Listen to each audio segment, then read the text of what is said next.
We're good? All right. What's up, everybody? And welcome back to the BallGame podcast. I am the innocent bystander, Matt Sullivan. I'm Tom. I'm Chris. Okay, so a lot to talk about today. A whole lot of trades have occurred across both sports, most of the NFL, and then one massive trade, I should say, in the NBA. But sports are really starting to kick up right now. We have the NBA season getting going. Obviously, the whole Harden debacle just occurred, and now the NFL just had its trade deadline. So a lot of big moves, a lot of stuff to talk about. Going to be a packed-up podcast, so very excited to be talking about a lot of this stuff. Please be sure to leave a like, subscribe, hit that notification bell, follow us on all of our socials before we even get into all this stuff. And yeah, why not start with the biggest news of the week? James Harden, as we said we were going to operate when we did our predictions, is a Los Angeles Clipper. And the full details of the trade, let's see, here we go. The Clippers received James Harden, PJ Tucker, and Philip Petrusev, and the 76ers received Robert Covington, Nick Batum, Marcus Morris, KJ Martin, an unprotected 2028 first-round pick, 2 second-round picks, a first-round pick from the Thunder, and a first-round pick swap via the Clippers. So a whole lot. A big return for the 76ers. And where do we stand? We'll start off with the 76ers side of things. No, we got to start with the Clippers side of things. You want to start with the Harden side? Okay. That's exactly what we should start with. Right. It's the biggest part of the trade. So start with the Harden side of things. They got Harden, they got PJ Tucker, the 2 legit rotation players that they ended up getting, and obviously James Harden being a star player. Where do you guys sit on this trade for the Clippers? For the Clippers, I think it was a move that had to be done. It just made too much sense. You mortgaged a lot of your immediate future when you went and got Paul George in the first place in the Shea trade. You have been rocking with this core for 4 years. You've been trying to,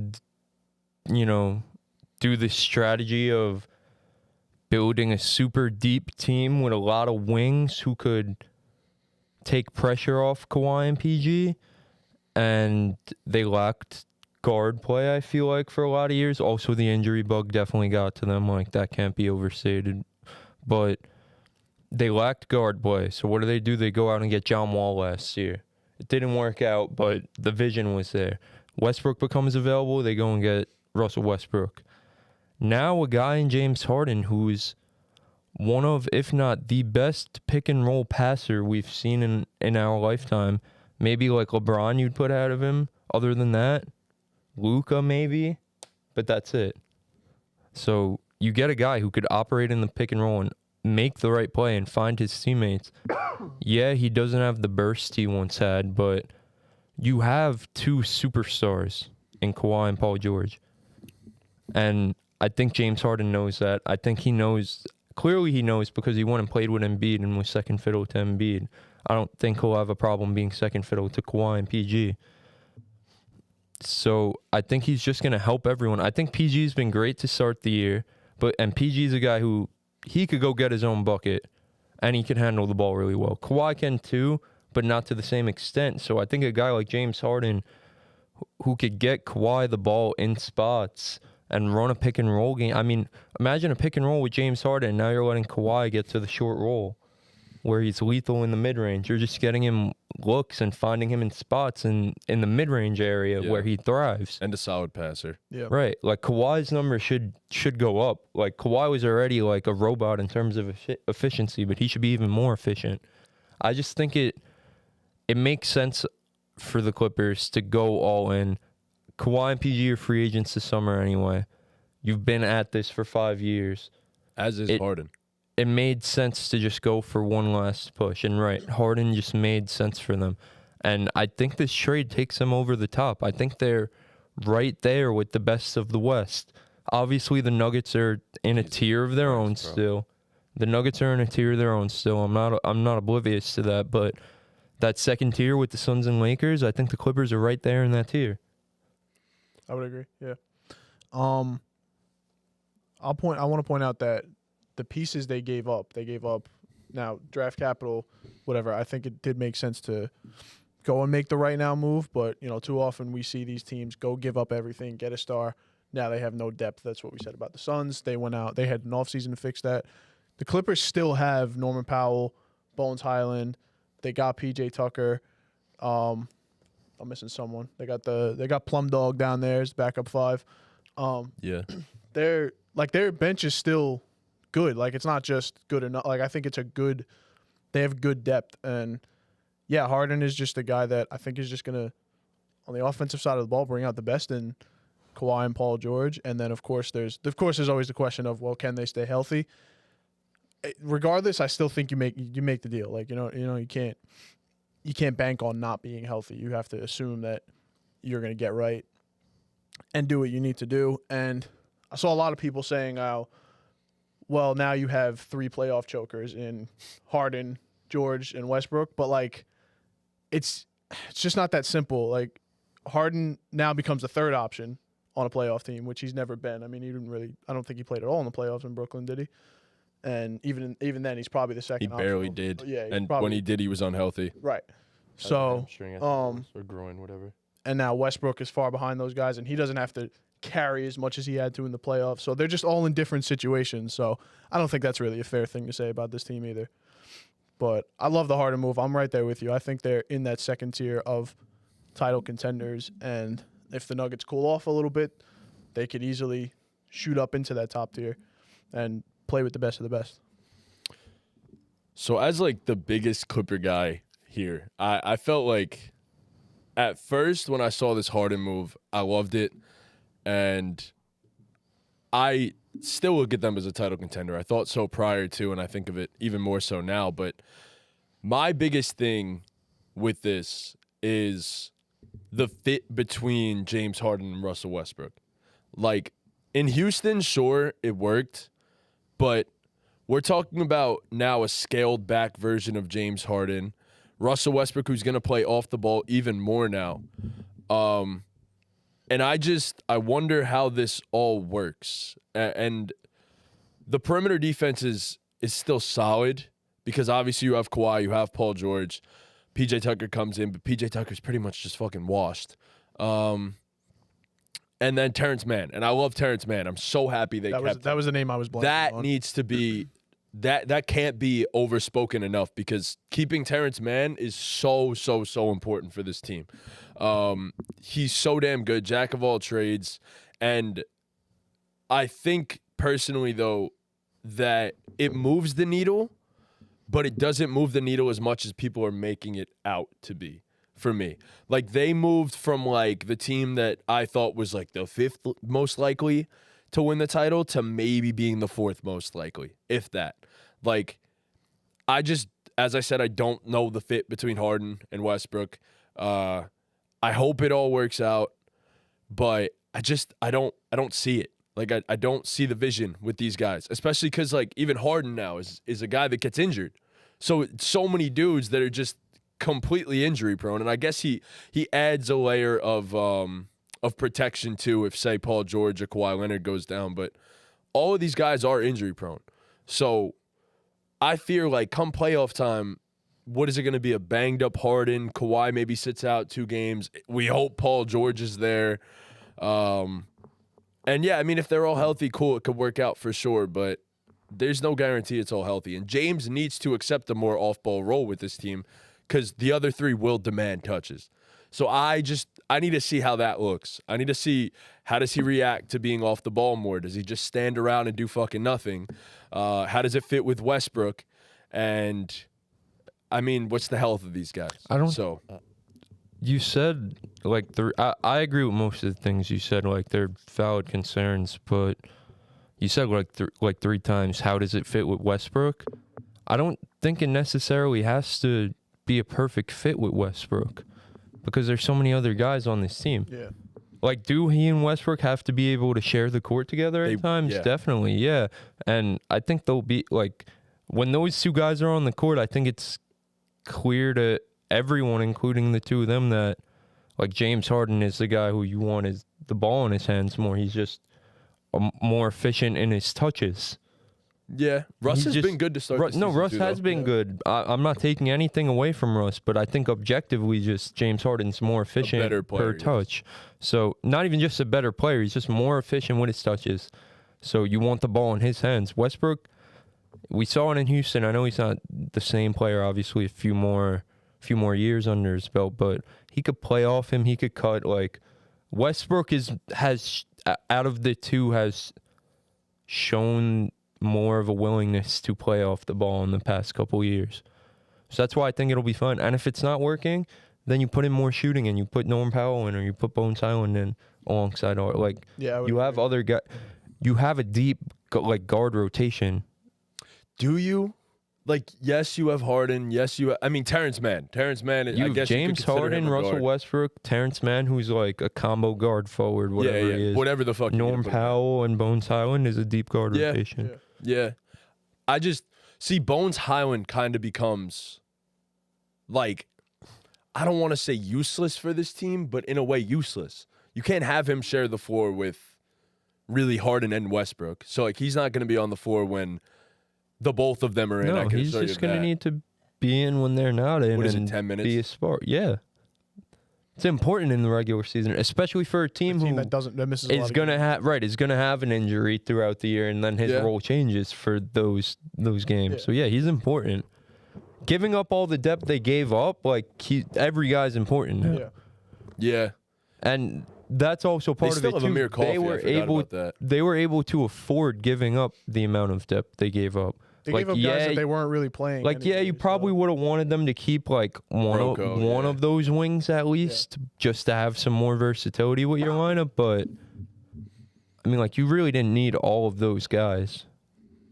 No, I agree. I thought you were Marcus gonna- Morris was done. Marcus Morris Right, was finished. if then. you that were- was not going to happen. If you were ever going to win a championship, it was going to be because the top guys were healthy, and then the depth becomes a little bit more useless. Yeah. Yes. You know what I'm saying? Yeah. So they're just banking. They just went all in, and they're banking on like, hey, like this is probably the last year of this. Maybe we get some positive luck, and then we stay healthy. Yeah. I feel like I mean, in they that- pushed all their chips to the table. Yeah, that's and that's for right. damn sure. I just feel like in that situation, like that's what you have to do. In their situation with where they were at, yeah, holding on to 2028 first rounders at this point with how much you've already invested into this team, yeah, it's just useless.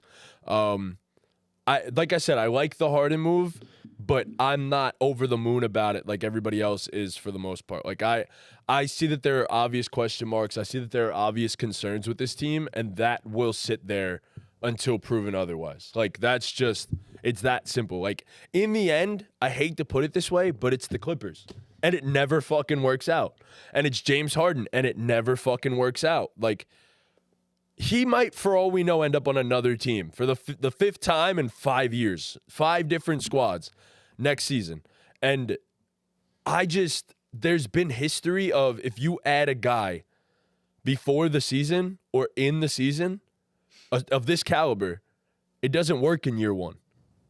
And this is like a 2-year process. And who's to say that Harden is even a Clipper next year, especially with all the tax concerns that the Clippers are going to have. So, plus he wants to get his bag now again. Like we knew this because obviously the whole shit with Daryl Morey that went down, like he wants to get a bag. Like that's not even questioned anymore. So who's to say the Clippers could pay him? And then you obviously have to pay PG and Kawhi because they might fucking opt out and go elsewhere. But I don't know. This is, for me, it's more than a 1-year process with this. And all they might have is a year. So I don't know. We'll see what ends up happening. They could obviously hang with anybody and beat anybody now, though. Like there's very few teams that are going to be able to possess a fourth most explosive scorer like Russell Westbrook. Like that's crazy. But yeah, I don't know. I still question all of this. I don't know how to feel just yet. The Clippers are also like they've been a team that tries to compete and get the absolute best out of their team every season. They're building a new stadium, so they're not gonna want these guys to just walk away. So I don't know that it's gonna be just a 1-year thing either. They have to make some noise. They have to at Right. least get to the conference finals. Right. Even that might not be enough to keep everyone. Yeah. Yeah, it's tough. Sleazy called Terrence Mann mid, and DJ is not having that. Terrence Mann is most definitely not mid. He's not mid. He's cool. Yeah. DJ said he's of that Bruce Brown mold. Yeah, it's an accurate comparison. I mean, Bruce Brown is probably significantly better. I don't know about that. Terrence Mann doesn't get the credit he deserves. He's a baller. Man's good. He's good. He's really good. But yeah, nah, I get it. I understand. And yeah, I hope. Look, I want to see my guy win another ring. And I want to see Russell Westbrook finally get his ring. I could care less about James Harden, truth be told. Like, I don't give a fuck about that guy. It just seems like every team that he ends up going to, it all falls apart. So I don't give a fuck about James Harden. But Russell Westbrook. Segue into the 76ers side of things. Yeah. But Russell Westbrook, I want to see that man get a motherfucking ring. It's that simple. PG too. Yeah, I want to see them boys get a ring, especially together. So, all right. James Harden asked the fuck out of Philly. And Philly was in a rough situation. There was no guarantee they were going to get a respectable trade package in return. And yet they did. I feel like at least they did. So I'll go first with this because I have a couple points that I just want to throw out real quick, and then you guys can either react or just go on. Number one, Christian Jaimo sent out a tweet where he said the Philly got like a shit return for Harden. And I responded and I said, I don't see how it's a bad return given A, the circumstances, and B, what they've opened up for themselves. I don't think Embiid is going anywhere. That's first and foremost. And the reason I also say that is because they opened up cap flexibility by taking on expiring deals. Not one person they got in this trade is tied to them for longer than this coming season. So than this current season, I should say. So not only do they open up cap space where they're going to have like $50 million available to them to sign a max guy, they're going to save that cap space by not re-signing Maxey until after that. And Tyrese Maxey through what? These first 3 games is averaging like 30? Bro, he's on a fucking tear right now. So who's to say that Maxey can't be the second or even third best guy on a championship level team? So that, and then you open up $50 million in cap space, and the name that's been floated around is Pascal Siakam, especially because Embiid and Siakam are good friends. Like, I don't hate it. I don't think it's the perfect fit, but I don't hate it because he's, just adding talent in general is a good thing. So you open up the cap flexibility for next season. And then this season, you actually made your team a hell of a lot better, in my personal opinion.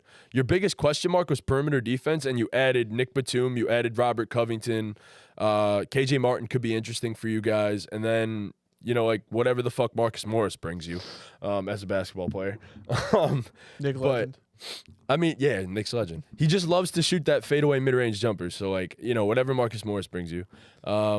But yeah, I think in both the current and the long term, this trade is a W for them, especially getting a few picks out of it. Like if they want to make a trade in the future involving whoever the fuck, namely Tobias Harris, then it's open to you. I would say the thing that excites me the most for the Sixers is if they can turn this Harden debacle into Zach LaVine, because that's the name I saw floated around. I don't know how serious that is as a potential trade, but I think LaVine on this team would be unreal. I mean, we know, Zach is a dynamic scorer, and at this point, he's probably take him for a scoring option over Harden.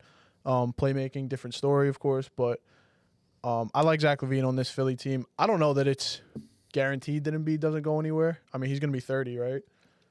So I don't know how much more time he wants to give this damn process. I think it's next season, and that's it. I could see it. I could see him asking out this season. Not this season, after this season. Because realistically, even if they get Pascal, if they get Zach, I guess can they make it past the second round? I mean, you still got Boston and Maxey, Zach, Milwaukee. and Embiid is not bad. No, not at all. Like, it's good enough to – is it better than the top two dogs? Maybe not, but it's certainly good enough to compete. And it's probably better than – those two in Harden, in my opinion. But and as far as the trade being like robbery, I don't think that's true either.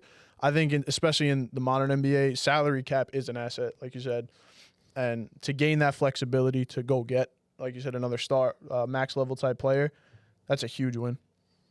Yeah, I think this was probably the best return they would have got. That's why the Clippers and James Harden were linked for so long. I mean, like you guys pretty much said everything. You got a bunch of two-way wings that could potentially help you this season if you're going to make a run this season. you got some draft capital, and then you get some flexibility going into this summer to where I agree with your point. Joel probably isn't going anywhere for now, and I feel like this is going to be 2 more years of this process because you get all the cap flexibility to probably really make a splash in come the summertime, no matter what happens this year. And then, you go and get another star level player. Joel Embiid's probably not going to ask out right after that. No, yeah. So there's probably this year and then next year. Until Unless they asks really out. fumble the offseason. Right. If they do nothing with the flexibility, then he'll ask, and they don't make it past the second round this year. Like, he'll ask out. Yeah. But I think it was just the best course of action. You clean your hands and you can move forward with this year and then start thinking about next year. So I ask this: it's even a possibility that they trade for a guy in this season. I think. Yeah. Absolutely. Like there's no reason for them to just throw this season away and look at it as like, it's a lost year. They have the Tobias contract if they want to trade that. They have all these expiring deals now too, which is a bunch of money to match contracts. And then you have picks available to you, most of your own, and then obviously these 2 here plus pick swaps, whatever. So you have an open window to trade for a guy this season too, and I think that's incredibly important as well. So nothing is off the table. If they wanted to go trade for Pascal, they could go do that. So nothing is off the table for them. Plus having the money open for next year if you want to bring in a guy that's already signed. There's a whole lot of opportunities open to them, and I think that was the best possible course of action for them. It leaves Embiid being who should be more willing to now stick it out for this season and next. And it gives them a clear direction, which I think was the most important thing. Because they have so many paths that they could take to improve their roster right now. And I think that was a massive W for the Sixers. So, all right. Lastly, Sleazy said that Zach is going to retire a Bull. Let's leave him out of trade talks for this season. I don't think he's retiring a Bull, buddy. What if they were considering it last season? I think I said that last episode. I would love to see Zach go to Philly. Yeah, that'd be cool. It'd be a nice fit. The 2 names I saw right after the Harden trade were Zach and OG Anunoby. And I think if you go respect OG Anunoby, he's a good player, but I think if you go get him, it's not moving the needle that much. You need a more dynamic player, in my opinion. I agree, but Embiid, Maxey, Toby, and OG would. It's not what they need. Yeah, it's just. It's cool. It's a good fit. OG's cool. Yeah, it's just he's not. It's just not enough. Like, in my opinion, it's not that if they go get Anunoby, you're like, oh, that's a terrible trade. Why would they do that? Objectively, it's a good move. I think they can do better. Does Zach? Question: does Zach move the needle a lot? Zach moves a lot of needles for playing next to Joel Embiid. I think so too. And Okay. Tyrese Maxey, Zach LaVine moves a lot of needles. So what does that trade look? Do you keep Toby? Likely no, right? I don't know what the trade looks like. Let me bring up the fanspo and see if I could cook. Because I'm curious. Because I think about it in. If you keep Toby and Zach, and then you have Maxey, Zach, whoever that wing is, and then Toby and Embiid.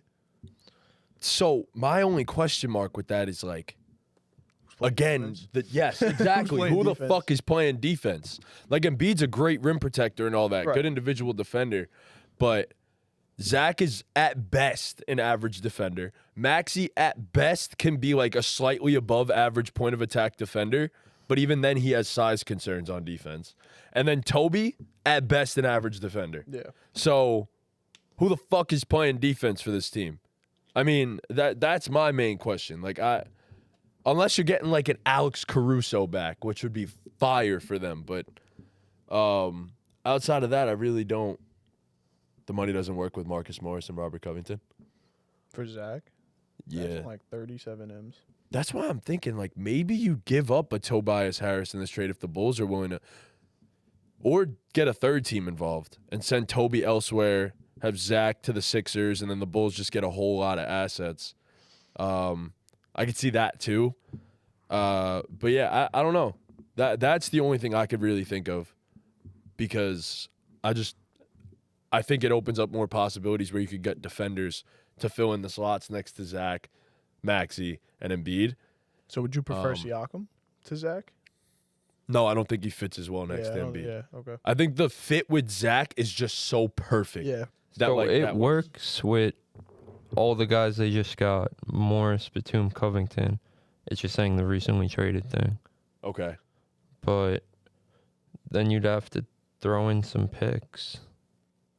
The recently traded thing that's like what 2 months, I think. Is it 2 60 months? days? I think. Yeah. Yeah, I think it's 60 days. But like, do you want to give up all the perimeter defense? Like for Zach, probably yeah, but LaVine, then you can't defend. Then you still have no point of but attack what are- defense, but- pretty much. But what are they doing as it stands now? If you get Zach and you get rid of all your defenders, you're definitely still not competing with the Bucks or the. Yeah, but or you're the not Celtics. competing with the Bucks or Celtics. But now. if you could get Zach and keep defensive-minded players around no, them, of course, yeah. So you're saying you'd rather ship Tobias Harris yes, over? Okay, you yeah, I could respect get- that. Yeah, that's fine.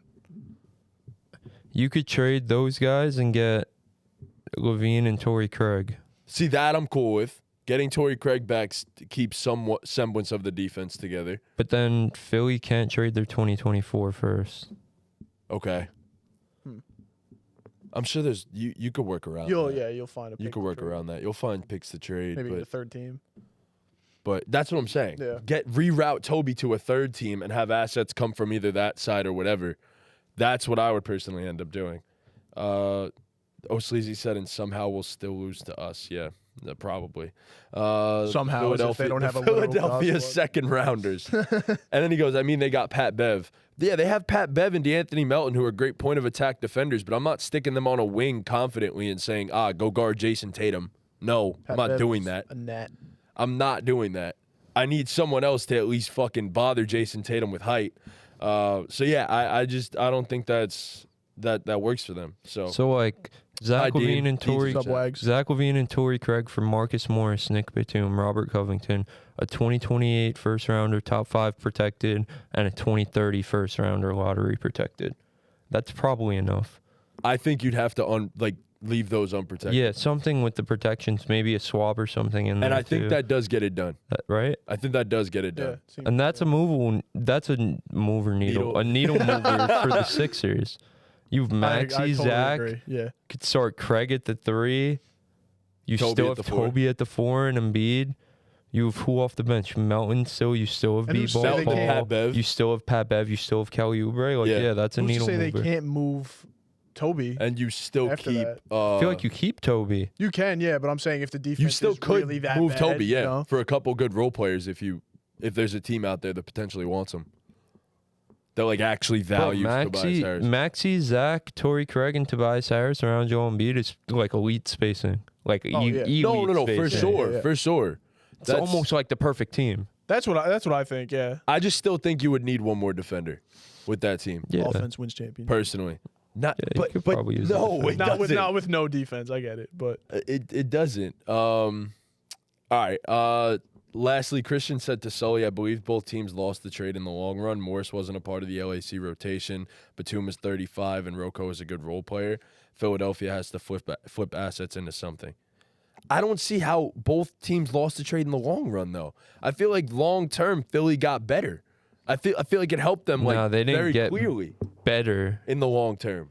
They didn't get better, but they they're- got a pathway to getting better and getting over the hump. Well, that's But- what I'm saying. I'm saying the future Yeah, is but- less bleak because if you just re-signed Harden, Yeah, at, but what, that 34, doesn't necessarily 35? make you better now. Like, they have to cash in. Like, Yes, they have for to sure. capitalize. For sure, yeah. I get that's fair. But I just expect them, with how Elton Brand's been running things, it seems like he knows what the fuck he's doing over there. So I would expect Elton Brand and Daryl Morey to Clippers are figure gonna stay. things out. Oh no, I'm sorry.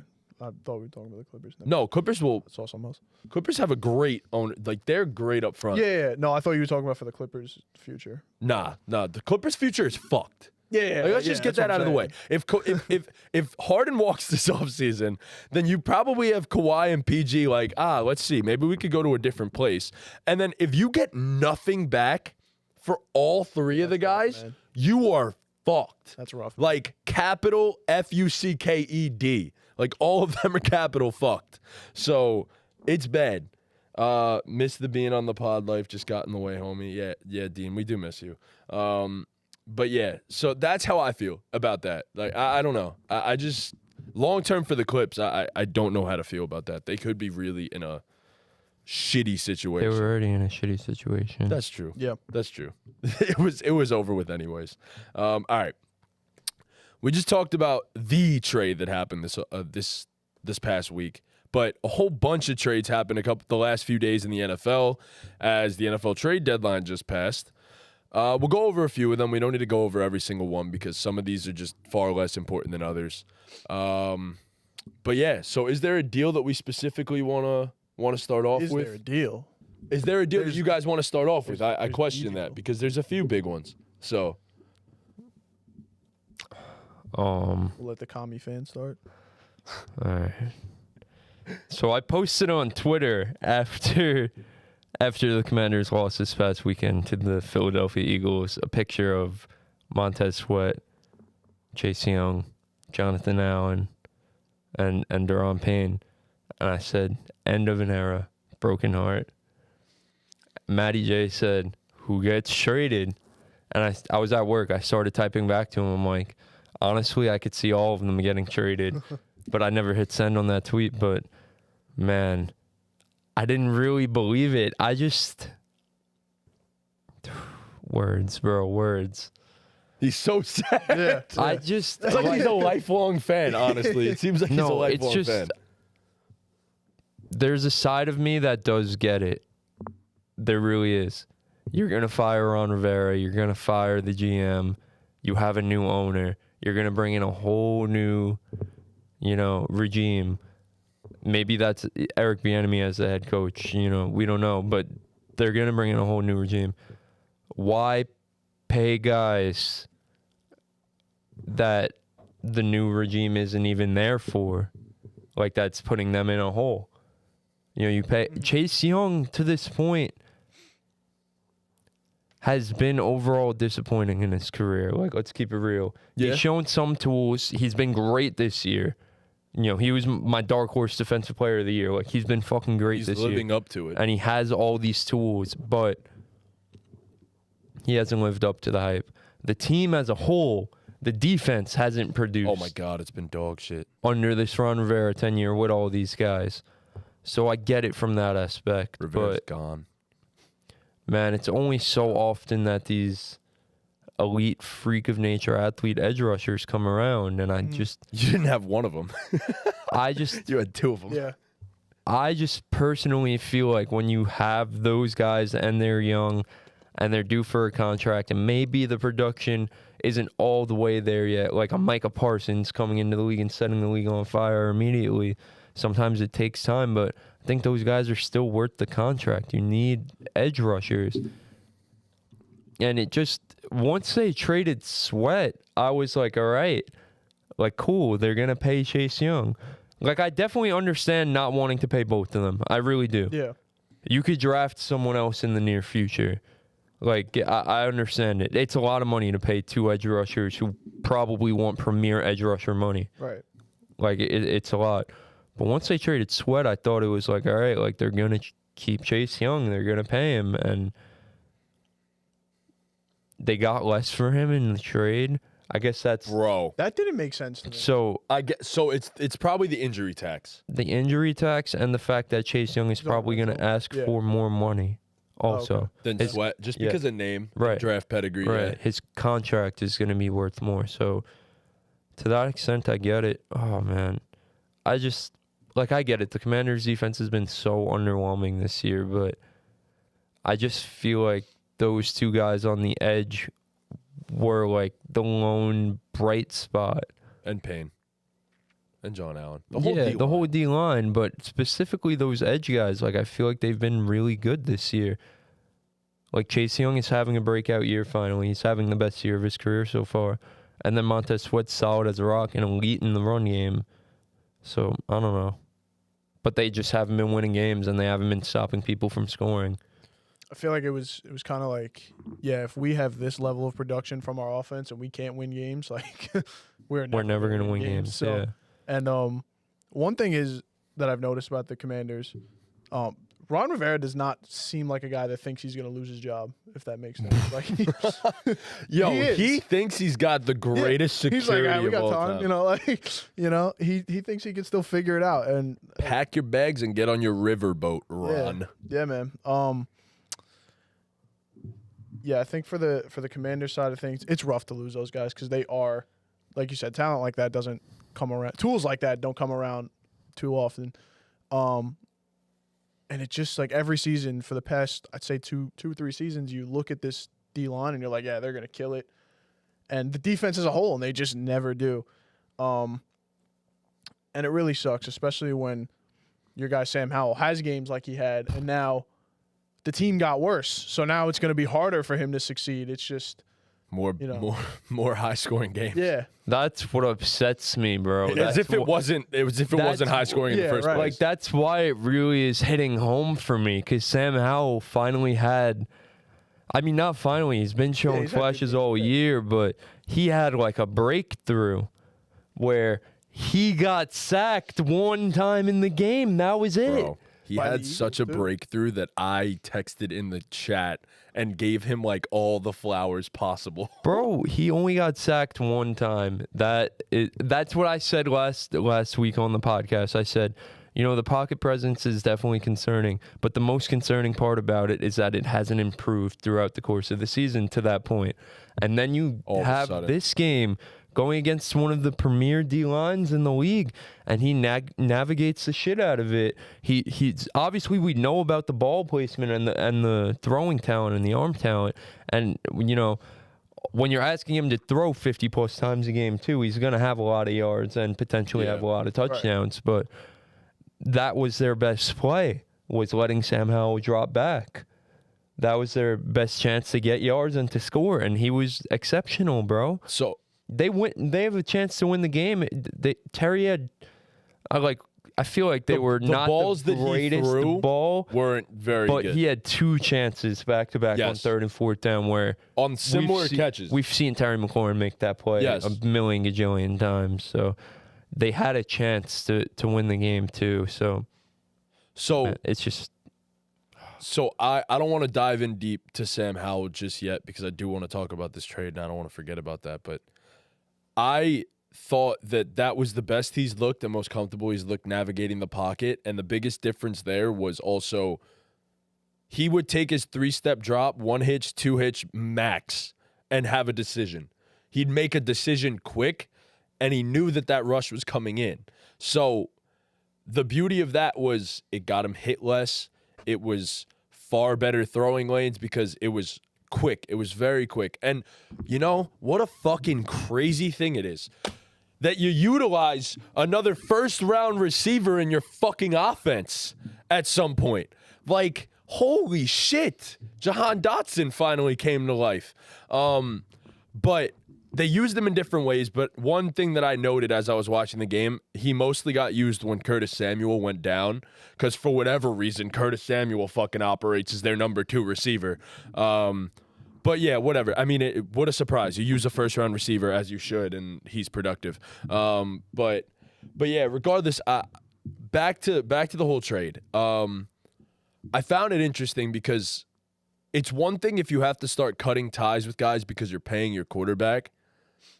He's a 5th-round rookie, bro. Like, he ain't getting paid a fuck ton of money. And I think they've seen enough to think that Sam Howell is going to be their long-term guy. Like, I think, personally, if I was the Commanders, I'm operating as Sam Howell is my guy. Like, that's just how I'm going to be operating from this point forward. And I've been a tier 1 Sam Howell hater. I've been trying to discredit the guy as much as possible. But no, I mean, I'll come around to a guy if he starts to show me something legit, and he did against the Eagles nonetheless. So I was super impressed, and I would operate as if Sam Howell is my future of the franchise. And with that being said, typically when you have a quarterback on a rookie scale deal, you're going to re-sign these like impactful-ass players and give them the money because you're not paying your quarterback yet. That's a perfect transition into the team that traded for Chase Young. So, exactly. Oh, man. The team that trades for Chase Young just so happens to not be paying their quarterback anything. So what they've taken is the approach of, all right, let's load the shit out of the rest of the roster. Maybe Brock Purdy has his weaknesses, which they're glaring right now. But I think they should end up being fine. I don't know. I'm not going to dive too deep into that. I'll give them more time, see what happens. But overall, they've looked at their roster and said, all right, we're going to build up as much as we can everywhere else, and hopefully that's enough to win with a Mr. Irrelevant quarterback when he's getting paid peanuts, like literal peanuts, in comparison to the rest of the league. So they trade for Chase Young, and I assume they're going to re-sign the guy. I only have to assume they're going to re-sign the guy because they'll end up somehow having the space for it. You're paying Debo, you're paying Trent, Ayuk's due a contract, Kittle's getting paid, Bosa's getting paid, Armstead's getting paid. Warner, I don't know where they're going to find the money, but they'll find the money somehow, some way. Cap space in the NFL is fake. I'm convinced. So you get Chase Young, you pair him with his former college teammate Nick Bosa, which could create the most formidable pass rushing duo in the entire league. Not to mention you also have Randy Gregory, Drake Jackson, Cleveland Farrell, and then on the inside you have Eric Armstead and Javon Hargrave. Like, it's the best defensive line in all of football, and it's not even a question anymore after getting Chase Young. So yeah, I mean, a third-round pick for what the Niners are trying to be is nothing. It's worthless to them.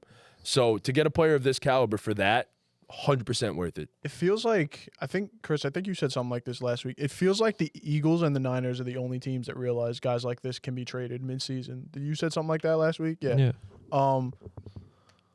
Of all the teams he could have went to, like, people were just starting to kind of hone in on the Niners and their pass rush and the fact they haven't really been able to sack the quarterback all that much. Yeah. Like, people are hating on Nick Bosa because he doesn't, I don't know how many sacks he does or doesn't have, but he constantly wins against, he wins his assignments. And Skip Bayless is top one Nick Bosa hater.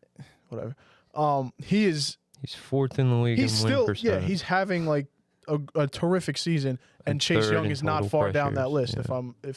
If I can imagine. So a perfect addition to the one, I guess you can call a weakness that they had on that team. Yeah, they were definitely lacking in terms of creating pressure as a unit. Obviously, Bosa's been great, but the other guys not so much. Exactly. Yeah, right. You add a guy who's been winning all year. Like, not only should he be great and should Bosa be great, but it makes everyone else's job easier. Yeah. Including the other side, the other portion of the defensive secondary that's been getting carved up a lot recently.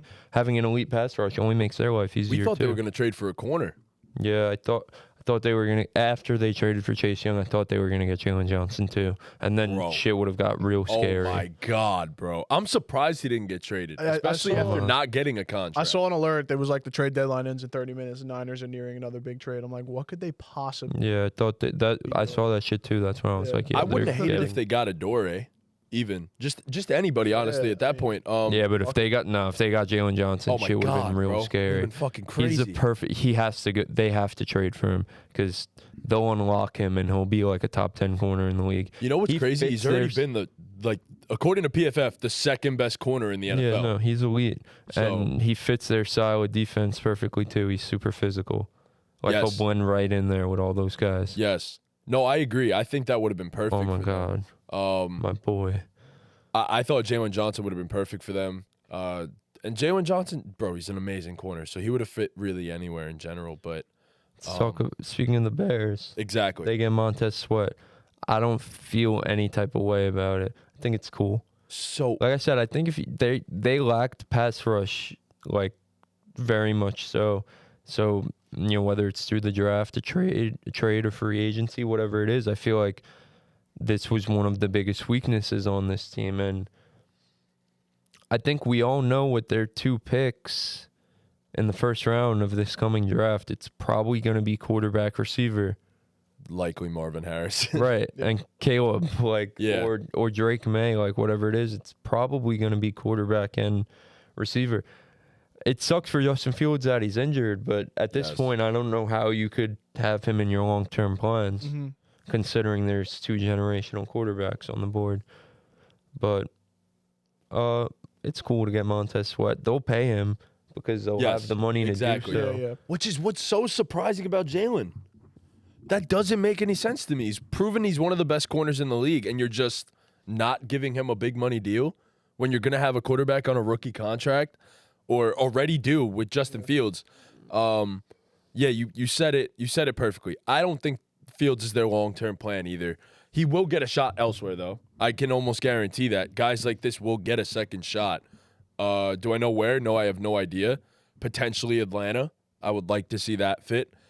But, yeah, I mean, in general, I like the Sweat trade for the Bears. I thought it was a little bit pricey, given that it's going to be a high, early, like an early 30s pick. First rounder, yeah. It's pretty much going to be a first rounder with where they're going to be drafting at. And they basically did that for Chase Claypool last year. Jesus Christ, that's disgusting. But yeah, so I feel as though this was a great trade for them. They'll pay Montez Sweat. He helps the defense long term. He's super effective. And then yeah, I mean, pay Jalen Johnson. That's pretty much it. And then draft Caleb, draft Marvin. Imagine the offense with Caleb or Drake May, DJ Moore, and Marvin Harrison. Bro. Jesus. And Cole Kmet. And Darnell Mooney is your third receiver if he ends up staying there. It's like, bro, Lord have mercy. That offense would go from one of the worst in the league to one of the best in the league. But yeah, so I thought that was a strong trade for them, but a great return for the Commanders, in my personal opinion. Yeah. But the Chase Young, man, that shit confuses me. I felt like you could have got more from some team. Everyone needs an edge. I feel like it would have been nice for the Jags to make a move for one of these guys. Well, so wouldn't the Commanders have just gotten a compensatory pick if he had walked in free agency anyway? Yeah, but it's like a super late third. So this, in comparison, This is just super late third. I mean, I think it's like after the third round. So like That's what they got too. They got a it compensatory would be like 2 picks pick. later.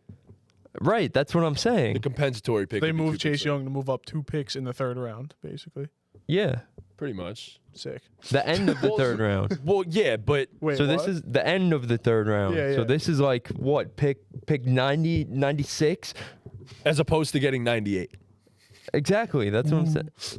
As opposed to getting 98. That's They dumb. kept him for instead they don't keep him for the rest of the I feel like you just let it play out, bro. I would agree. Trunks and Dean are here. That's great. Right? If that's the outcome, if no matter what you're getting a late third round pick, whether you trade him or he walks, why don't you just let the 7th seed in the NFC is wide open. Wide open.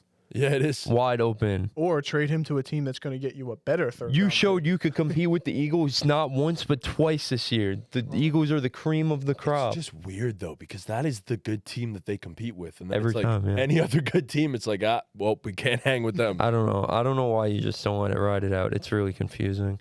Next trade. All right, let's see.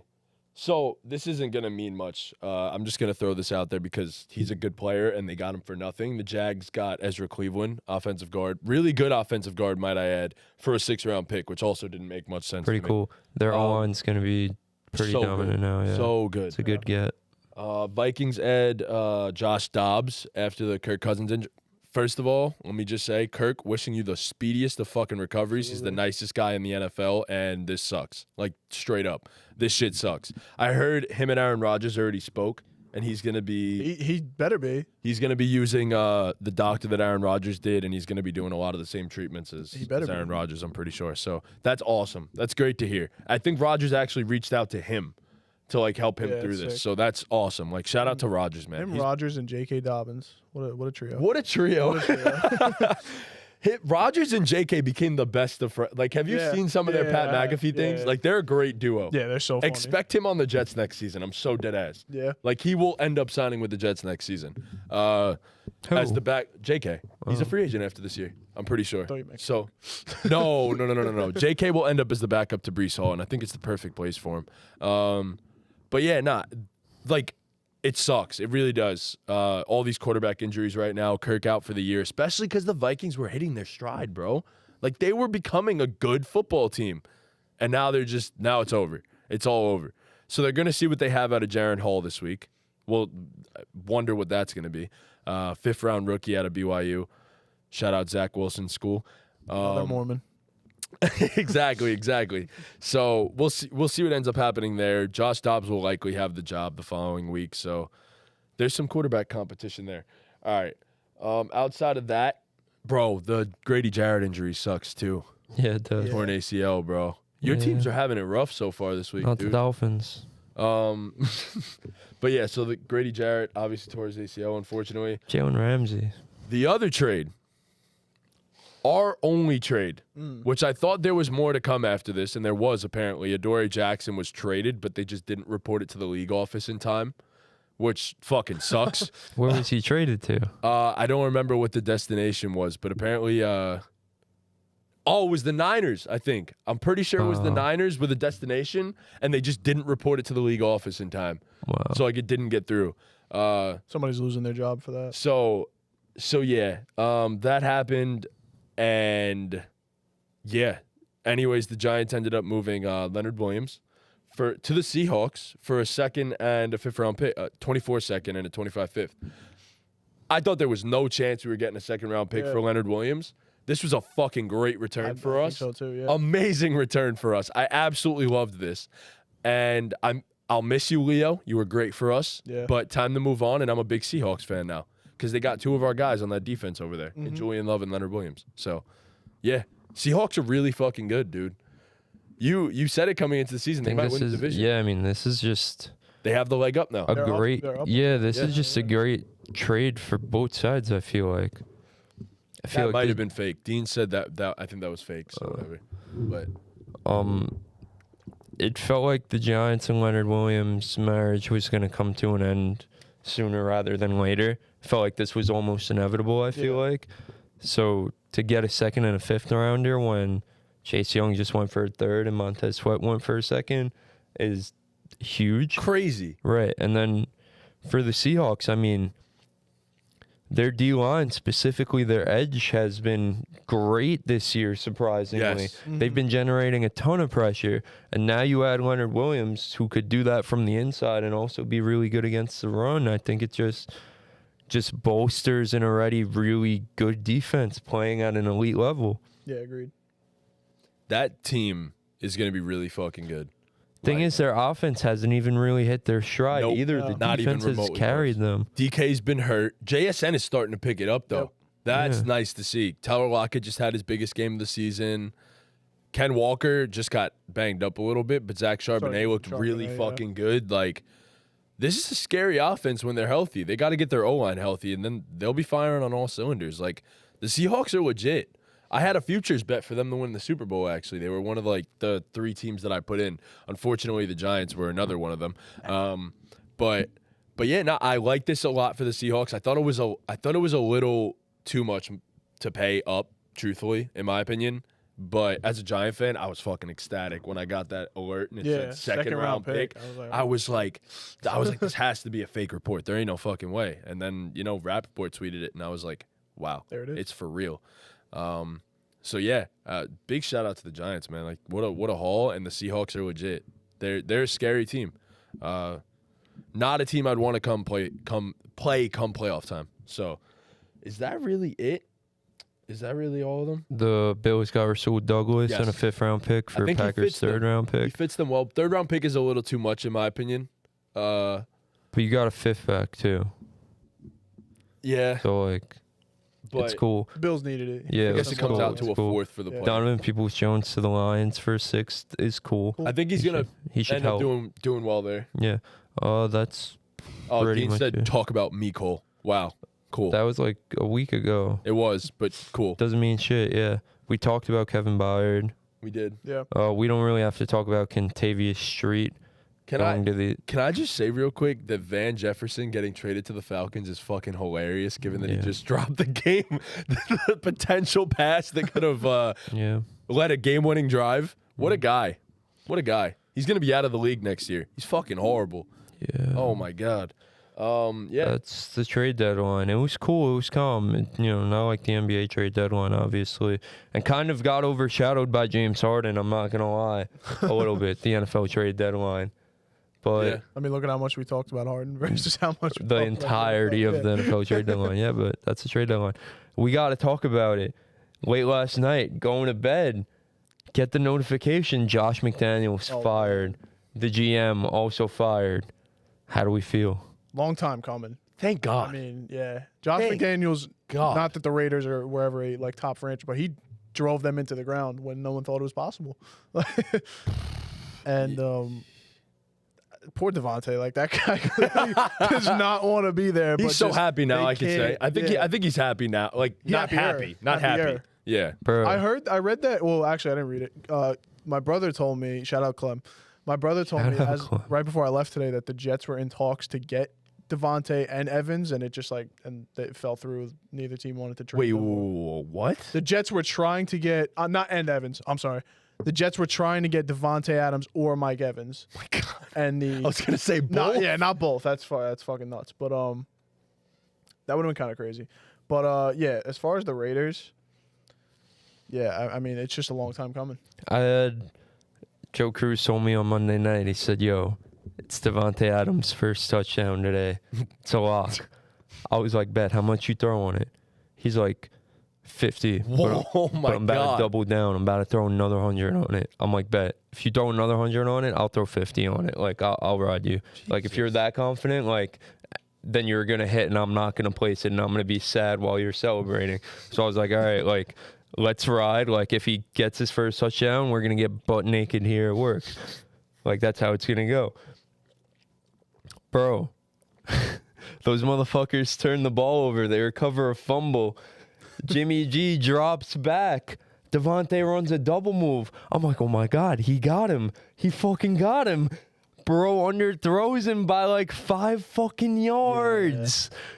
Bro, the Lions' first 4 fucking red zone drives were all field goals. It was lining up so perfectly for Devontae to be the first touchdown scorer.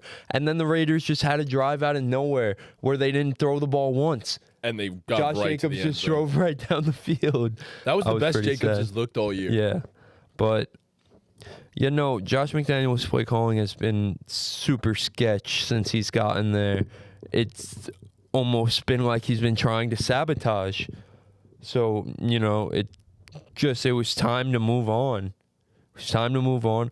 Like everyone on Twitter saying Josh McDaniels probably handpicked Jimmy G.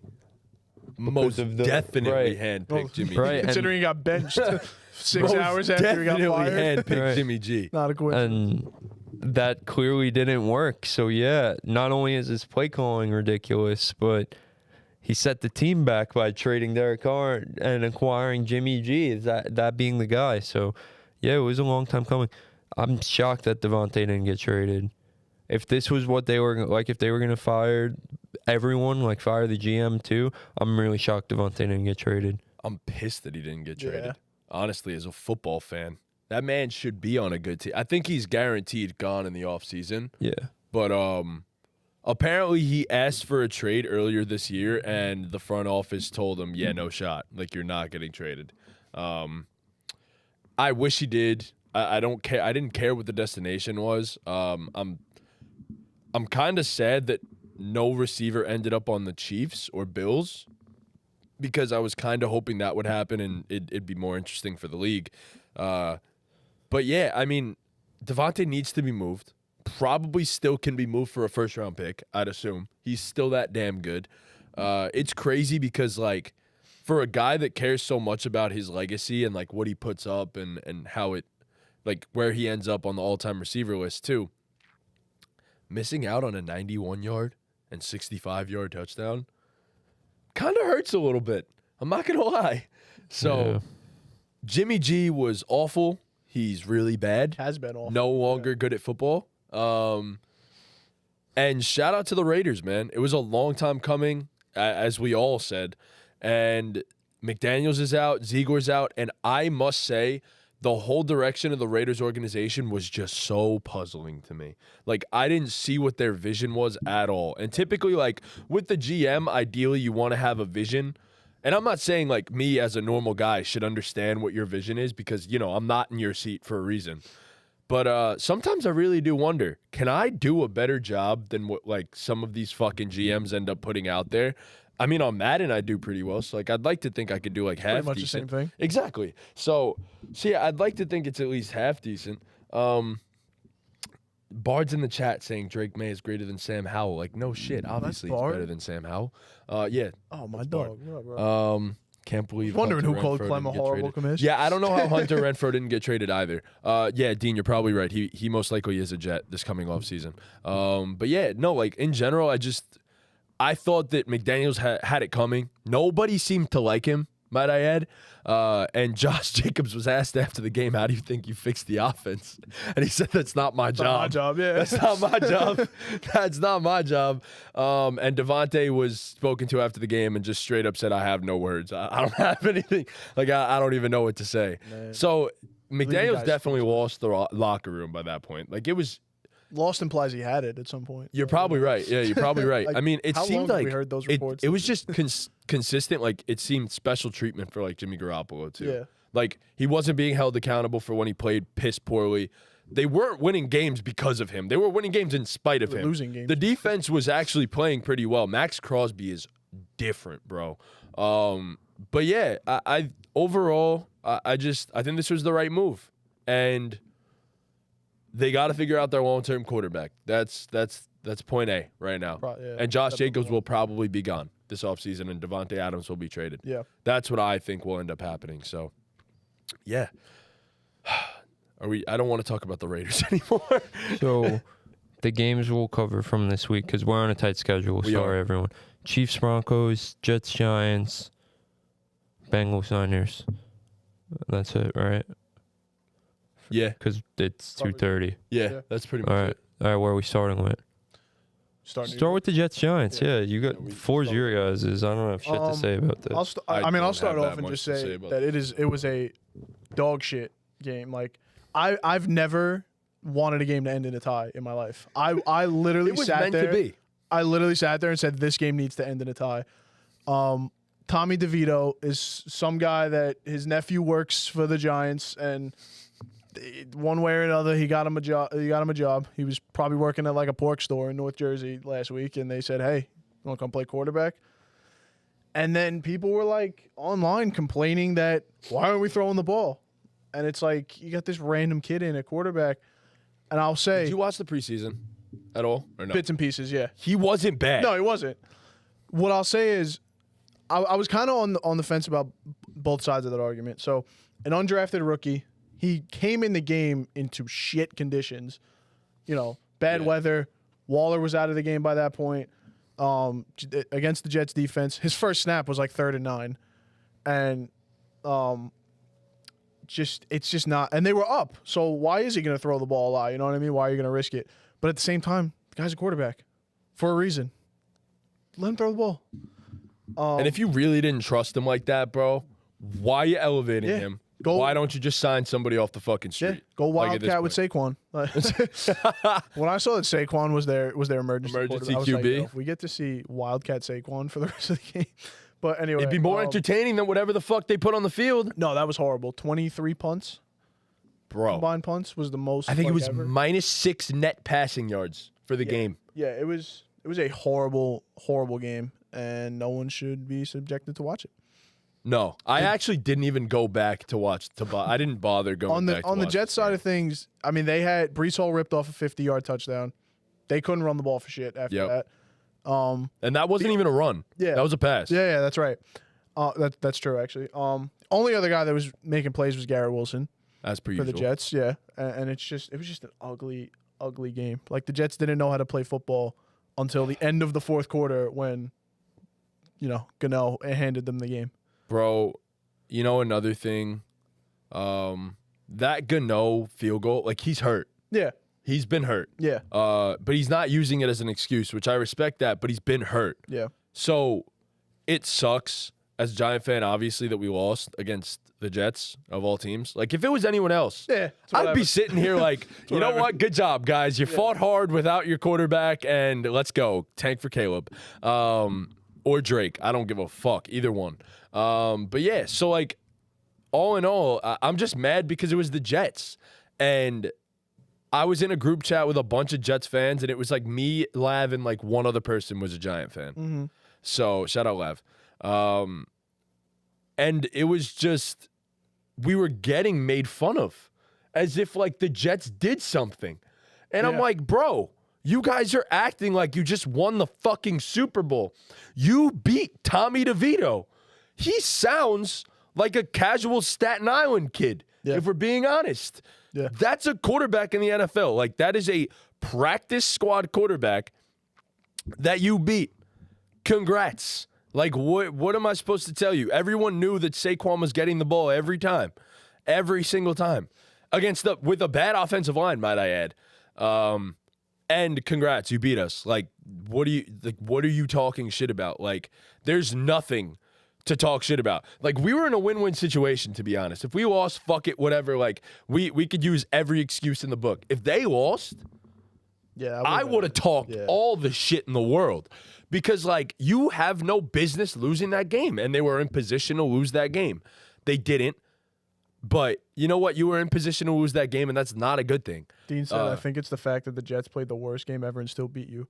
Bro, it was Tommy DeVito under center. What are you talking about? Like, yes, you played the worst game ever and beat us. Because we played – no. Actually, you played the second worst game ever. We just so happened to play the worst game ever because our quarterback got hurt. Not like Tyrod was doing much anyway, but our quarterback got hurt. So – whatever. I don't give a fuck about this game. We were in position to win. We didn't. I wish Dable went for the 4th and 1. I really do. Yeah, that was upsetting. Because he's clearly lost all confidence in this team. All confidence, bro. You know, I don't put much stock into the coaching job this year from him. Yeah. Because I do think Brian Dable is a good coach. I think Dable Wink is a crazy, bro. phenomenal. Sorry. I think what happened? He said fire Dable. That's crazy. That's ridiculous. I think Kafka's got to go. Probably. It's crazy because coming into the season, he was a head coaching candidate. But probably. But I also don't want to say that he has much offensive talent. He doesn't have much help. So, I don't know. The person that definitely needs to go is Bobby Johnson, our offensive line coach. Yeah. That motherfucker's got to pack his fucking bags and get out that goddamn building because he doesn't deserve a job. Because while every other team in the NFL is dealing with offensive line injuries and somehow managing to put together like a patchwork unit that's playing half decent, we can't put together shit. So I'm like finished with him. That's it. Done. There's been no improvement aside from Andrew Thomas. And then like the pass interference penalty at the end of the game from Adore, that shit hurt. Yeah. The offsides penalty from Kayvon, did you see that it wasn't even an offsides penalty? Yeah. So yeah, you guys got lucky and you beat us when we had possibly the worst game I've ever watched in my entire life. So congrats to you guys. Like real big W over there. You're still going to miss the fucking playoffs. If Aaron Rodgers returns, you'd be a poverty franchise because he's going to get hurt again. And I fucking hope he doesn't. But yeah, shout out to you guys. Great win. 4-3. Missing the playoffs and going to have a losing record. Shout out to you guys. We're not sore losers over here. Bro, one of us might be. Don't talk shit like you guys did something. Just say, okay, well, we got lucky with that one. And move on. Fuck, man. Fuck. All right, next game. Yeah, please. Oh, my God. Chris, you don't have much to say, right? I don't have anything to say. What's Get next rid of the turf fields, man. Jesus Christ, yeah. I think they did. No, that's they changed the turf. They changed the turf. Yeah. I think all around the league it should be natural grass, and I think every fucking stadium should turn to a roof. Personally, like a retractable roof. Bro, y'all have enough money to do it. Just fucking do it. Like, Lord knows, yeah. So. Yeah, that's it though. That's all I gotta say. Do we want to move forward? They let Russ cook. It took them a year and a half. Big game. But they did let Russ cook. Big game. The Broncos beat the Chiefs 24-9. The streak ended. Didn't get a chance to watch Pick a Side, but I'm sure Drew was ecstatic. He tweeted a lot about it. Yeah, so shout out to Drew, man. Before anything, he deserved this, but he needed this. He did need it. I mean, Russell Wilson is low key putting together a good year, and I think this was more of the Broncos just catching the Chiefs on an off day. You know, I don't want to take away from them, Patty but Mahomes had the flu. Yeah, Pat Mahomes went into the game feeling under the weather, but with bad weather. with bad weather, Taylor Swift but wasn't there. but I mean, Russell Wilson did exactly what he was supposed to do. Only had to throw the ball 19 times. 19 yards. 19 times. Javonte looked great. 3 of them were touchdowns, right? They were able to run the ball. You know, Javonte had 85 yards. Russ added 30 yards of his own. McLaughlin had 33 yards. So they were able to run the ball and really control the time of possession in this one, considering the Chiefs, they won the turnover battle the way they did. So that's really the biggest takeaway, is that the Broncos were able to win the time of possession, win the turnover battle, and when they got good field position off turnovers, they were able to capitalize and put points on the board. And their defense had a hell of a day. Yeah. Their defense has been putting it together these past few weeks. I was about to say that. Since week 5, they're only 16th in EPA per play on defense, but in comparison to what it was at the beginning of the season, 16th, middle of the pack right now, I think they'll take that. So, yeah, they're playing much better. Their defense overall has been far better. So, I'm actually kind of curious. I'm going to even condense this more because this was week 6. So, this was week, what was it, 8? Yeah. So, I want to see the last 3 games that they've played. What's their EPA per play on defense? Let's see. So if you go to the past 3 weeks, okay, it's still 16th. But overall, they were 32nd for the first 5 weeks of the season. So, I mean, look, it's a massive improvement. It does need to be said, Russ has been far better this year than he was last year. The offense as a whole has been far better this year than it was last year. But it's mostly been hot starts, and then they fall off towards the end of the game, which kind of happened again in this game a little bit. But all in all, they're putting it together, and they've won their last, what is it, 3 out of 4? 3 out of their last 4. But overall, they look like a good football team. So I'm not counting the Broncos out just yet. And this was a big win. This is a momentum booster. This is something that brings a locker room together. So they really needed this one. Yeah. Shows that they're capable of some things. So Russ has been really good this year, especially in terms of just protecting the football, man. He's been, especially the past few weeks, he's doing enough to win these games. And like you said, the defense has been really turning a corner. Yeah, exactly. You have any thoughts? No, you guys pretty much hit everything on the head. As for the Chiefs, I think they're fine. Yeah. It was a whole lot of circumstances. I'm not concerned. That's literally all I could say. Pretty much. Naturally, as we always say, this means that Mahomes is going to go for 406 touchdowns next week. So yeah, that's about that. Yeah, that's really all I want to say about that. Yeah, I mean, Chiefs, I don't think there's much to say. Like you said, they're going to be fine. What's the other game that we wanted to talk about here? The Niners. Niners-Bengals. Joe Shiesty. Holy shit. Oh, my God, bro. He's all the way back. Oh, yeah. He's all the way back. That calf is calfing. That calf is calving. That was arguably Burrow's best game as a pro, and he's had a whole lot of fucking great games. 28 for 32, well over 300, I'm pretty sure. And what was it, 4 tuds, 3 tuds? 283 and 3. Oh, I thought it was far over 300. But still, he was fucking passing that thing. 28 of 32 is crazy. 28 of 32 is ridiculous. And I think they've realized, just throw the ball to Jamar Chase. And it'll work. Yeah. A lot of the time. T. Higgins looked good in this game, which was nice to see. Because apparently he's actually fully healthy too now, which is great. So, I mean, Burrow and T. Higgins both healthy. The offensive line held up really well in this game. Yeah, but even when it didn't, did you see Joe Burrow, the one sack he evaded? Bro. That was insane. Oh, my God. He had Nick Bosa coming at him. He evades him. Then he's on the run with Fred Warner in his face and still finds T. Higgins. That was a dime. Yeah. Dime. Yeah. That was a crazy play in the pocket. Ridiculous. Crazy. Stiff arm that man, bro. The reigning defensive player of the year. We talked about pocket presence. He probably has the best in the entire NFL. He's absurd, bro. When he's able to navigate that pocket, he's absurd.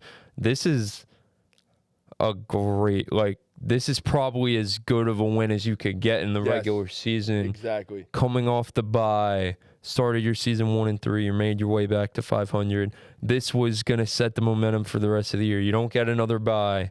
you have a chance to either be over 500 or below 500. And those are two completely different things when you're going into the next week preparing for your next game. And they came out and pretty much dominated on both sides of the ball. I mean, the defense was incredible in this one. They had Brock Purdy rattled. Obviously, it all starts with Trey Hendrickson generating pressure almost as much as anyone over the past few seasons in the NFL. And then the secondary is really balling out. You've Cam Taylor-Britt making plays in the secondary. You have Dax Hill. You have DJ Turner. You have this young secondary that continues to make plays. And then you have this linebacker duo who's doing the same thing.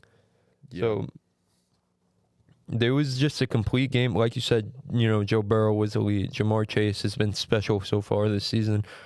It's just a feel-good win for them and a win that they needed this one.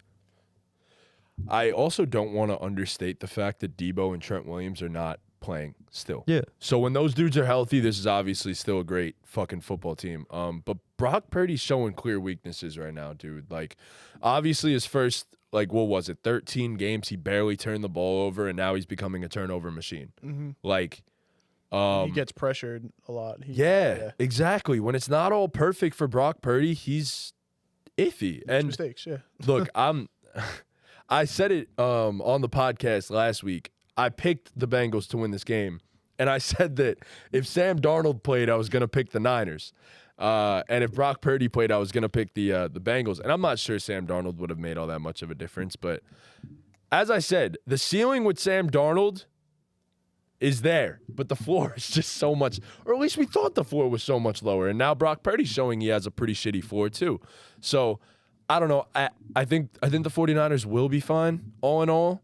But Brock Purdy's showing some clear problems here. I think to lose three in a row, you can't we sit just here and, we sit here and say every week, the 49ers will be fine. But 3 losses in a row. This is where I concern now. Is bad, yeah. I'm genuinely concerned about Brock Purdy. They need Trent and Debo back because if Brock Purdy goes against serious pressure in a high pressure moment in the playoffs, it could end disastrously. I also think, like we said before when we were talking about the trade deadline, their defense hasn't been what we know they could be. And now getting a guy like Chase Young that should, make the defense just that much better, which will only help everyone involved, the offense, the rest of the defense. So I think that matters when we're evaluating the 49ers. But, yeah, there's got to be a little bit of concern with Brock Purdy. But, I mean, we've seen him be pretty great for other stretches. Yeah, we got to remember he's, he still hasn't played a full season worth of games, right?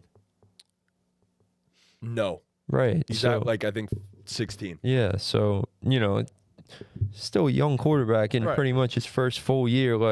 God, he's gonna have games where he's just not on and he's not feeling it. Of course. Especially when you have 2 of his main weapons not playing. Yeah. Exactly. I agree. Need Trent and Debo. Having those guys out is obviously going to, take a hit on this offense, no matter who's the quarterback. Right. No matter who's the quarterback, even if it's fucking Tom Brady back there. If you lose your star left tackle and then, your second best wide receiver who's a dynamic playmaker, it's going to have a negative effect on the offense. The offense isn't going to get better when you lose those guys. You know what I mean? Ayuk and Kittle are great. Right, they are great. Debo unlocks another level. Right, and I'm not saying Tom Brady wouldn't be able to take those guys over the hump. Yes. I know who Tom Brady is. I'm just saying objectively the offense gets worse when those guys aren't there versus when they are there. That's just math. Being a great player. Right. Yeah. But what concerns me the most is, so over the last 4 weeks, San Francisco's 19th in EPA per play on defense. And then if you go over the last 3 weeks, they're 28th. It doesn't make sense to me with the personnel they have. I don't know if it's a long-term concern. I mean, you added Chase Young, but I don't know if it's a long-term concern. We were talking about historical levels of the defense that they were putting up. And I mean, the same could be said for the Browns. The 2 most historical defenses to start the season have just tailed off over the last 3-4 weeks. Yeah. So I don't know, man. The Niners scare me. And as I said earlier in the season, it seems as though the Eagles really are the favorite. So that's in the what I was NFC. just going to say is as the Niners are, I don't want to say declining, but for lack of a better word, I'll say as the Niners are declining, the Eagles are rising. Yeah, and I hate to say it, my Cowboys take doesn't look so bad.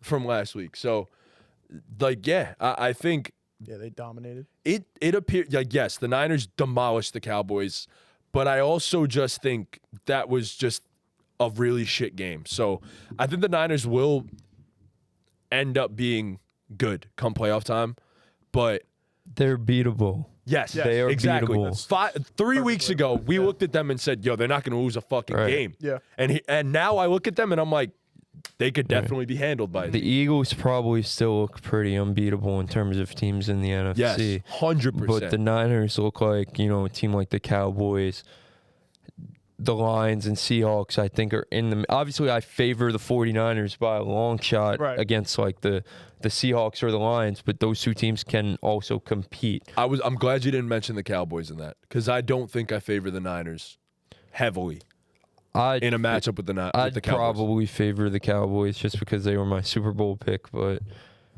I'd favor the They are Niners, mine but too. not- Yeah, not after nearly as much as I seeing what would've the thought, Niners so, did yeah. to the Cowboys earlier on, like, I wouldn't be shocked if the Niners just have their number. Yeah. They beat Yeah. them in the playoffs last year. Yeah, like, it's an they might element. just have their It number. concerns me that It's the an Cowboys element, don't have a running game right now, too. Yeah. So Yeah. Yeah, the Niners but might Dak's just have their balling. number.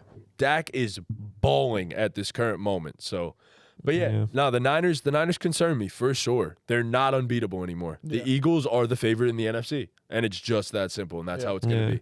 Do you guys want to really deep dive into any other game? I'm not interested in any Will, other game. so I know you guys listening might be waiting for us to talk about Will Levis. Matty J said it before we started. The Titans play again on Thursday. We record on Saturdays. Saturday's going to be mainly basketball, but we're going to cover Thursday night football. So we'll talk about Will Levis on Saturday.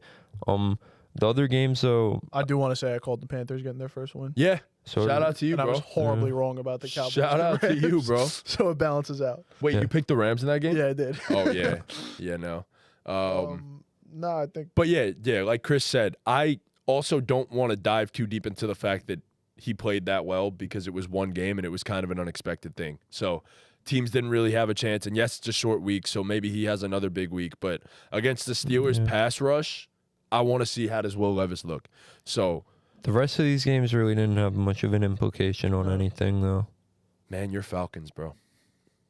Yeah, That is that the was other team. rough, yeah. Taylor Heineke, probably the new starting Yeah, quarterback. he is. Yeah. They named him in the starter. Officially? So, yeah. Wow. So, see how that Holy goes. shit, man. Wow. I think it'll be a spark for fantasy he managers. looked good in the second. He looks solid. Yeah, I don't know about the team winning games, but in terms of like the fantasy players, I think it'll be a spark. Bijan's been underwhelming the past few weeks, man. Finally got his first rushing touchdown. Yeah. Thankfully. Yeah. But All right. Yeah, the rest of these games are boring. I have Charlo's in the chat. wow. Eagles gonna What up, finish dog? 14-3, meet the Niners in the NFC Championship, and because the Niners will probably have mad injuries, it'll be another cakewalk to the Super Bowl for the I don't Eagles. necessarily think that they meet the Niners All in right. the NFC Championship, to be honest. Niners Ravens Super Bowl. I would love to see Bard. So I have two blind ranking things. One's football, one's basketball. So start with football because we're doing that right now. Which NFL receiver would you rather have based on their stats this season? So player A has 40 receptions, 473 yards, and 2 touchdowns. 44, 73, and 2. Okay. Player B has 469 receptions. Player B has 39 receptions, 469 yards, and 2 touchdowns. Damn. So it's the difference between 1 reception and 9 yards, right? Yep. No, 4 yards. Oh, what was it? One 4 reception and 473 to 469. 473 to 469. I mean, you have to take player A just because it's 1 more reception, 4 more yards, and it's the same amount of touchdowns. Yeah, So it I'll has take- to be player A. Yeah, I'll take player A. So player A is Josh Downs. Player B is Garrett Wilson. Oh, no. Oh, God. That's a good one. That's when I walk off the podcast. All That's right. a good one. Josh Downs has been phenomenal, though, Chris. My boy, Good I call called on it. that Come one. on. Good fucking call on that one. I Let's did go. not see that coming from him, to be Bro. honest. Elite route runners are just like make they're it going to work. get the ball, bro. Yeah. All right. Which NBA player would you rather have based on their stats so far this season? So player A is averaging 30.3 points. I heard I know who this Yeah, I is already already. know who that is. 30.3. You already know exactly who so. it is. Pretty sure I have an know who idea. I this should is. say. Jesus no. Christ. 6.7 rebounds, 6.3 assists, Never mind. 0.7 steals, 0.3 blocks, shooting 50% from the field, 56% from three, Jesus Christ. and 91.3% from the line. Yeah, I think I know who this is. I thought I did, but No, All I right. think I do. Player B is averaging 26 points, 7.3 rebounds, 6.3 assists, 2.5 steals, Jesus Christ. 0.8 blocks, and he's shooting 48.2% from the field, 35.7% from three, and 95% from the line. So the slight differences in efficient, even though that the 2.5 steals is fucking crazy. 4 more points and slightly better efficiency, but 21% from three is crazy. More. wait. Um, Oh yeah. 21 more percent Yeah, from yeah, three is okay. crazy. I'm gonna take player A, but ever so slightly. 2.5 steals is wild.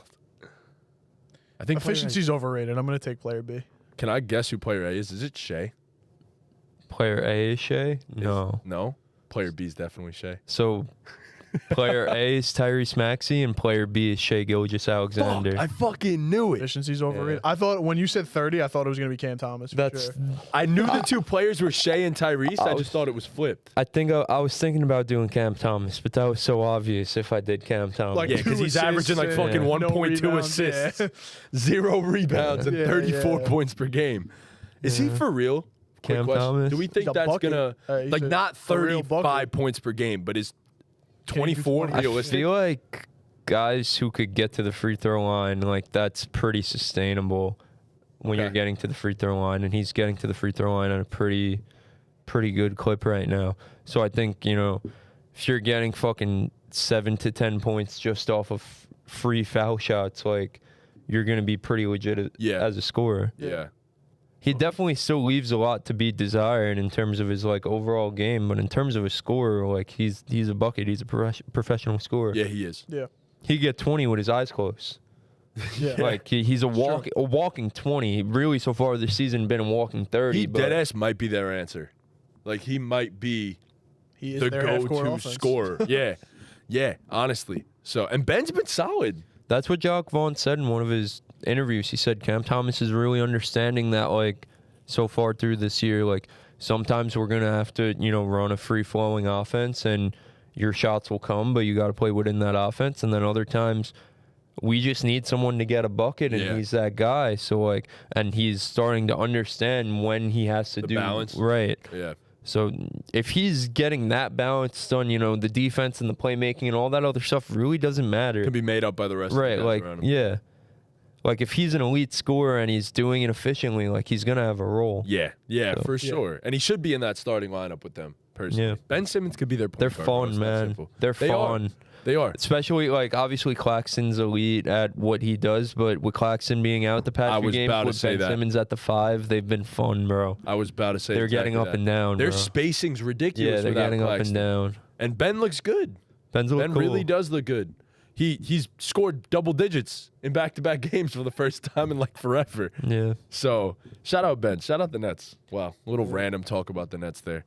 But yeah, I think that's everything. Yeah. Shout out to our partners over at Thrive Fantasy. I know I don't sound too excited while I say this because I think we're officially done. Well, October's over. We sold Yeah. last week.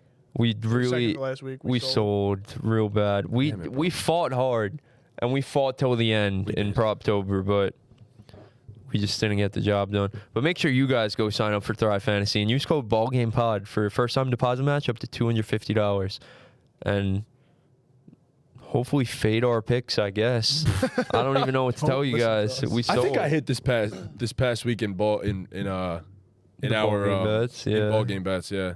So outside of that, yeah, I mean, some of our picks are solid. And Chris has been doing pretty well with betting recently. I've been killing it on FanDuel. Right, So you've been killing it recently, but outside of that, Monday night, as I've said a million times, we are going to the Jet game, and we're going like 4 hours before game time because we're going to have a massive tailgate.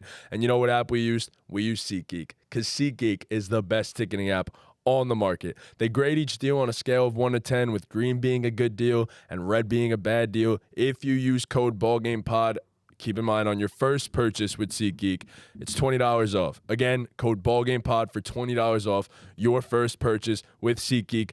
If you guys are going to that Jets-Chargers Monday Night Football game, any of you, let us know. Would love to hang out with some of you guys, chop it up, all that stuff. We got a whole bunch of food there, so pull up, come through. So we're gonna have a great time. We need another sponsor so I can have an ad read. God, Tom, give me some people, and we'll shoot some emails around. Yeah, But I mean, you know, Poland Spring nah. product placement. Yeah, product placement. They're not even in the camera, but It's not. You're right. I'd rather go 0 for 30. Than I want to find like a jersey place, bro. Do you want to do Like someone that sells like fake jerseys or something. Like the $30 jerseys, bro. go down to Water Street and find some. Because we buy them shits anyway, bro. We do, but So I'd promote I them. don't think any fake jersey website is gonna. Give us a code. I don't think they do that. No, they do. I see people on TikTok all the time and For real? shit who have like, yeah. We should do that then. We should definitely do Hook that. us Yeah, I up. gotta find someone. Yeah, we'll figure that out. Let me know. But all right. Anyways, thank you guys so much for watching. Please be sure to leave a like, subscribe, hit that notification bell, all that stuff. Follow us on all of our socials. If you stood for the whole thing, really appreciate you guys.